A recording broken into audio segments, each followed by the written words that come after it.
Okay, so I well, first of all, thank you for having me on. I've been wanting to talk with someone like you, a feminist leader, because it does really bother me. I Yeah. sometimes when I'm on the phone with men, even men that I really like trust and respect, they're Yeah. often like the first thing that they're interested in is knowing, okay, well, like who looks bad in the list on the list, because like obviously I've spoken to victims, and they've told me the men that they were trafficked to, right? And they're like, Yeah. "Who is it? Like, who looks bad? Who looks bad? Oh, is it Trump? Is it a Republican? Is it a Democrat?" And it's like, it's become so much about how are these girls weapons? How are they pawns in a political Mm, or in a power game? And that's essentially what Jeffrey Epstein did. He used these girls as pawns in a power game.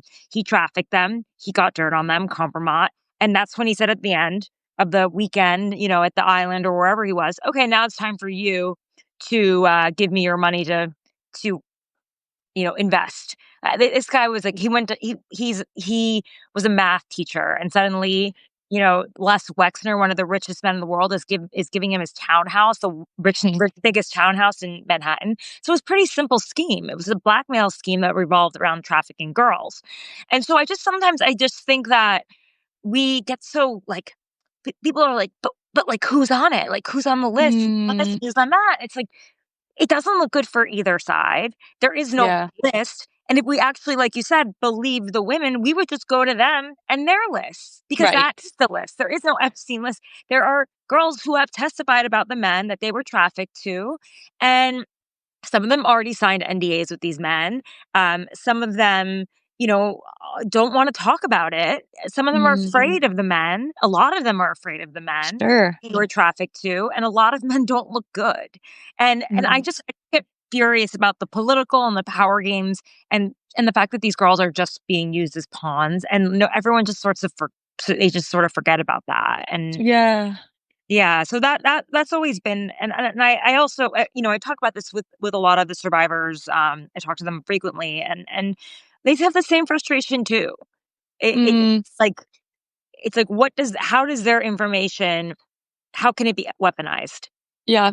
And then, like, how can this information be used towards justice? How can this Mhm. be used to make sure this never happens again? To empower women, to make sure we don't, like, people can't Yeah. build massive sex trafficking rings. And then, I was talking to Annie Farmer, who was a victim. She was 16 years old. She testified against Ghislaine Maxwell in this case. She testified many times. Many of these women have testified over and over and over again throughout the many cases in which they've been let down by the government. And, you know, she said to me, I said, if you could tell Todd Blanche one thing, and I just want to read Mhm. what she said because it was really powerful. Because to them, they're very worried. Really, the victims are worried that they're going to have some sort of secret deal. This meeting between the DOJ, Deputy DOJ, and Ghislaine Maxwell, and that all of their hope Oh, on wait, this tell me more case. about that. So they think that this meeting, because I think to a lot of us, it's like, "Okay, great, they're meeting," Ghislaine Maxwell is going to share information, but what you think is that they're actually brokering a deal with Yeah, her. because she was always considered an unreliable source. What is she going to say, Mhm. that would really, um, that would advance this case that's credible? She's been long saying she's a victim herself and she's innocent. Are we really gonna, take? And by the way, you Mhm. want to see the Johns? Look at what the girls have been writing. So she Yeah. said, asked her, like, what would you say to Todd Blanche if you could say something to him? She said, he said it took courage to speak with Maxwell. He said this in his statement. But don't forget the courage it took for us to testify against her. And Mm, I think people forget, like Annie yeah. said, it takes a toll. There are delays, long gaps between a verdict and a sentencing. It drags on. You think it's over, but Mhm. it never really is. And then Mhm. you have to play through all of Yeah. the events that you've been through your entire life. And like, it's exhausting to come forward, which is why so many Jane Does don't. And Right. your trial takes over your life. Yeah. And and you're questioned along the way. And it's just like it takes an incredible amount of courage. And so for them to validate someone who, for so long has not been seen as a credible actor, and frankly, the way her brother talks about the victims is really, I mean, in my opinion, just it completely disregards them. And Mhm. I don't know. I think this is I think that it becomes like a power game, this whole Yeah. thing, you Well, know? there's so many things you've said in there that are interesting, and I want to echo all the comments people are saying. You know, Tara's the best voice for all these victims, and really, it's such an honor to be on the side with you, and I'm so grateful for your work. Because to your point, I think that the coverage has really um, been focused on like the salacious parts of it. Like, so here's the thing that's always bothered me about this story is that the way that this story is often covered and often covered by I would say men is as if these rings and sexual trafficking and the abuse of women is not common, right? In these circles with very powerful men. And it's, you know, I remember even a few years ago, I don't remember what fucking billionaire was on this. I was on Clubhouse, RIP.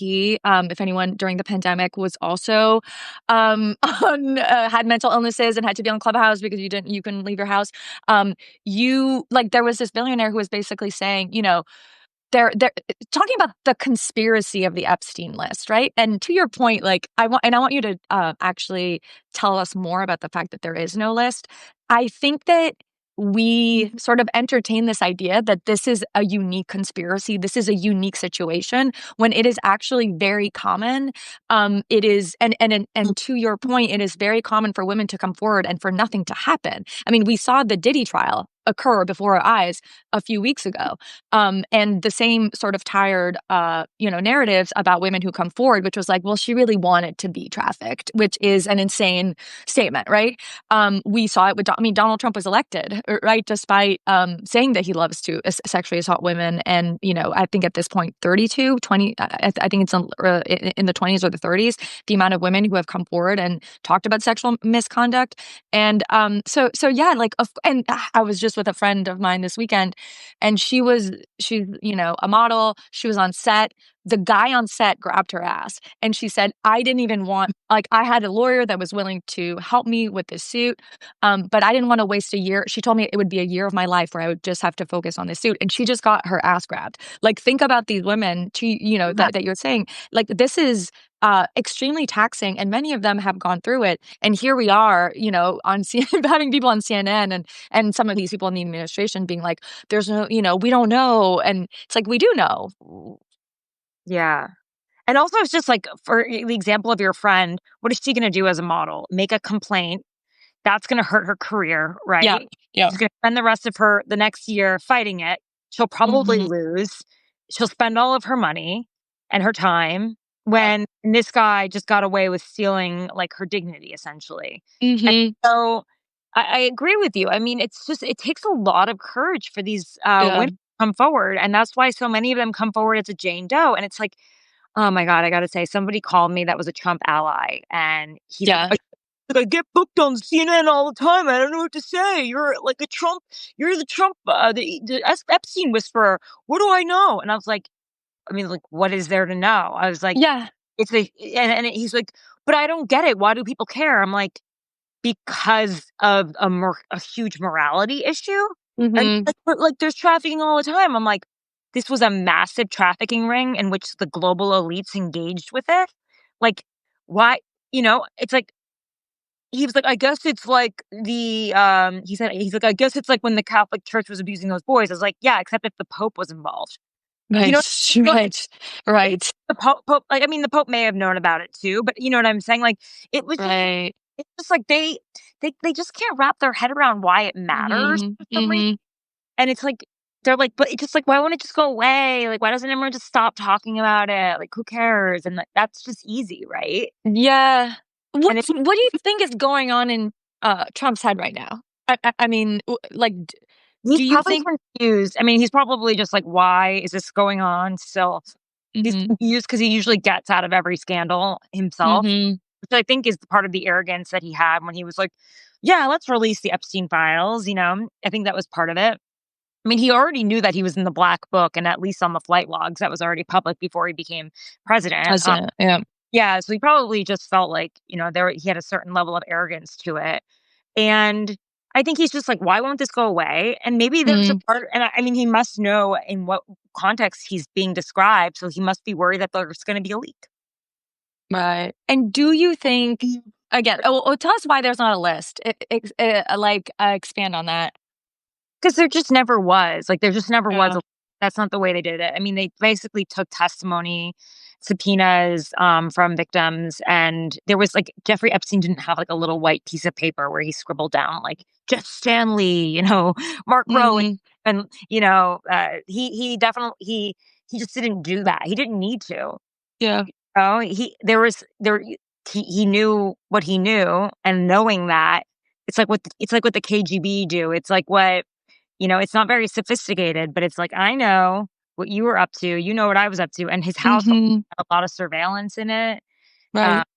so it's like, what would it do anyway if Jeffrey Epstein came out and was like, "Here's my list." Right. Sure. Right. But what happens if um Trump isn't able to get rid of this. It turns out that he is. There's some incriminating evidence, right? What do you think happens to him? Like, have you thought through that, or have you heard from people within the circle of like, because some people are saying they're going to try and replace him with JD Vance. I mean, there's like all the extreme sort of like Yeah, theories out there. I would think that, yeah. I mean, you're already seeing political figures like close to Trump, Charlie Kirk, Greg Kelly saying, like, Kirk said this morning, the plea for immunity would be worthy of praise and worthy of our encouragement, like for Ghislaine. Like they're starting to soften on Ghislaine and saying that she deserves, like, you know, that she should, whether she should even be in prison. Uh, What? That's yeah, kind of like crazy. they're trying to like build public support for some sort of, clemency, commute, like, you know, I think maybe he thinks that if Glenn comes out and says Trump wasn't involved, that they're fine. I mean, I don't see why else they would go visit her. Wow, and what is the rationale that they are pointing to? Like, I get is it the idea that she's, like, also a victim? That is that what they're I mean, her sort of family said that, but it's just such bullshit. I mean, Yeah, she's the stories are always the same. right. Always the same. Every single girl has the same story with Glenn. She lured Um, these girls in with her status, and she was posh, and she showed interest in them. She promised them the world, and she said they were special. And they claimed sometimes to be a married couple that wanted to like sponsor children. Essentially, it was gross. Like Sponsor like, give them like, money. I'll pay for stuff for you and stuff Yeah, like yeah, that. yeah. Like Yeah, I'll give you a scholarship to college, or if you're like they went to Interlochen where girls were studying. Like they found mhm.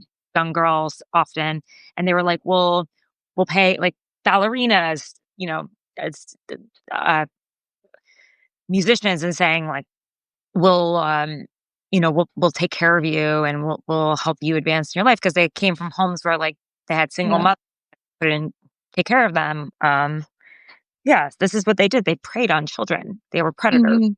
Mhm. So why that's why it's just kind of like it can be infuriating sometimes for people to just like lose the plot. Why are we Yeah. talking predator? Right.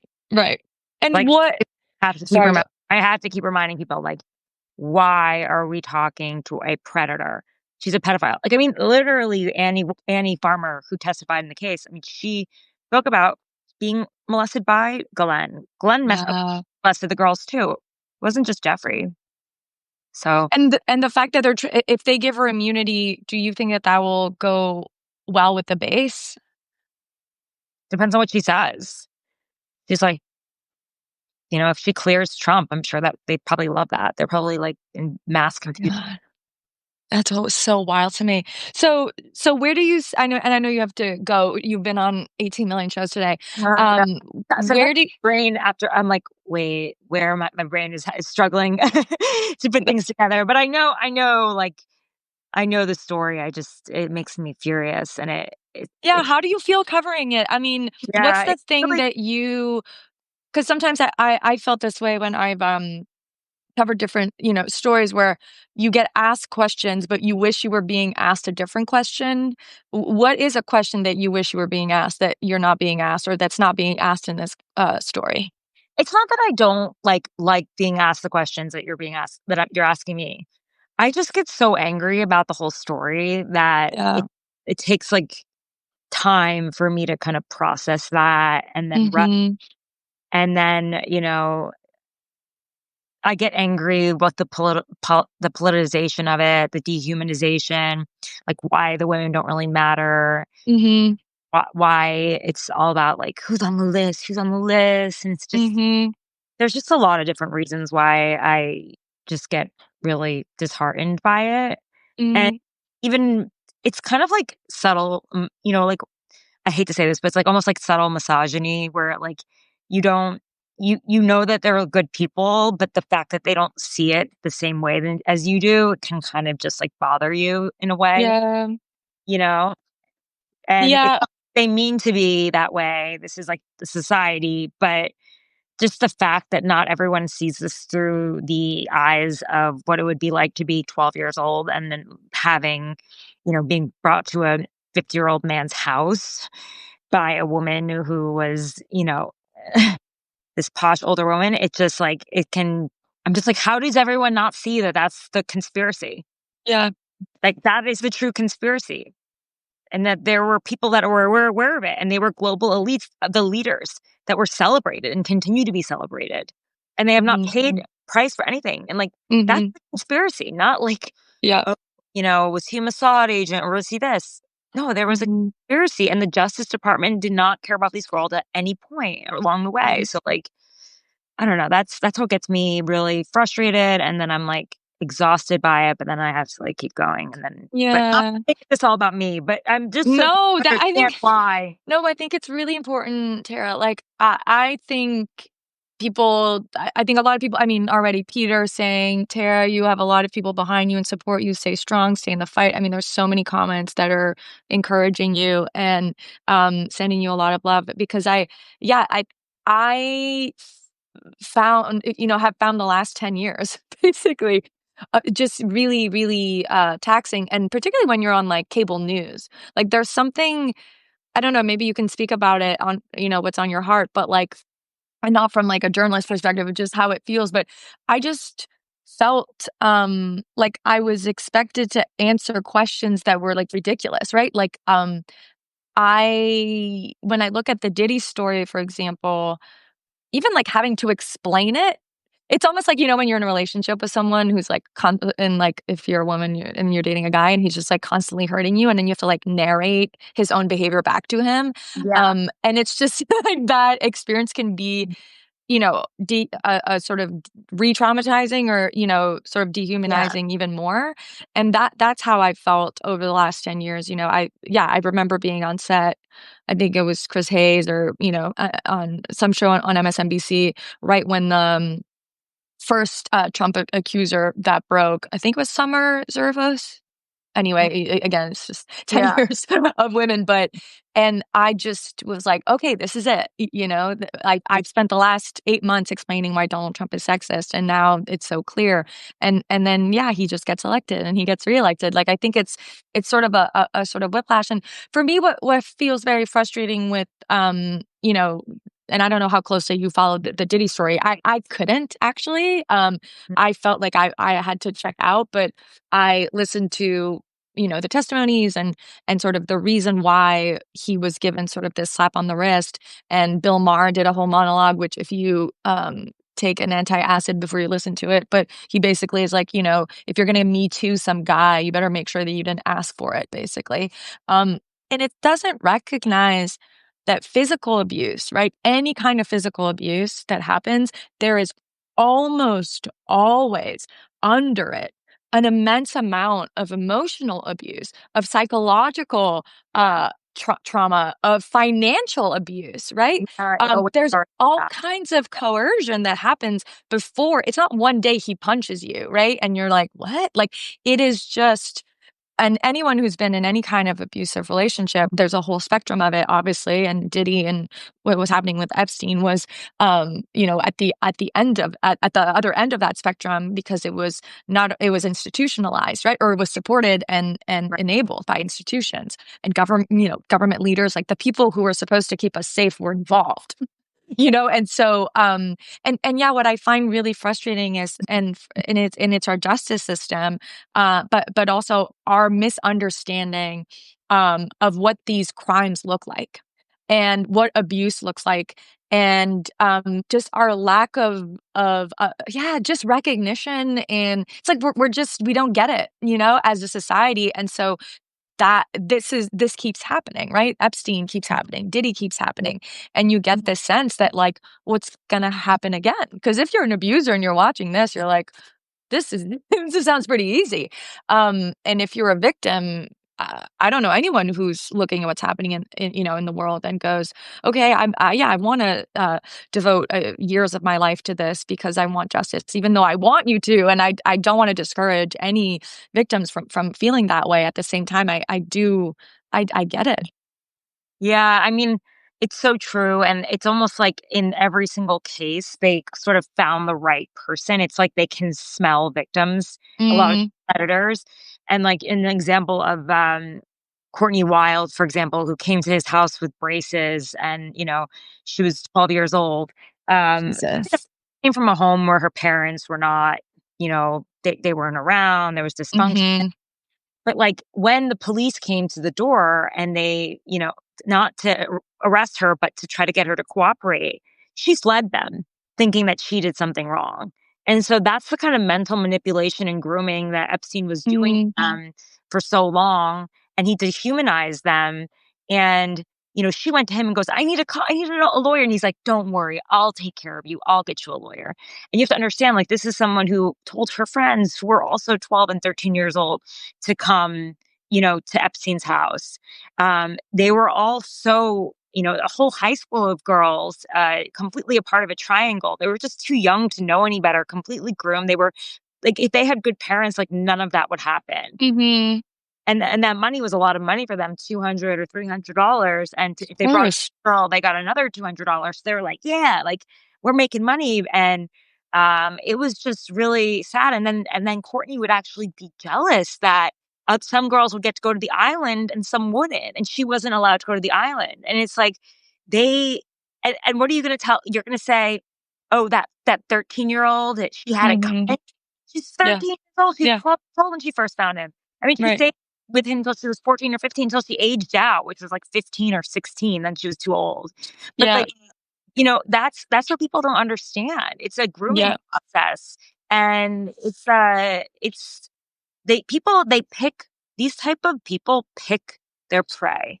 Hmm. Predators know they're prey. It's even in the wild. Predators know which prey are gonna be easy to catch, right? And it's the same thing. And that's not to make anyone who has been a victim feel, bad about what in their lives about why they were chosen. But these predators, they can smell it.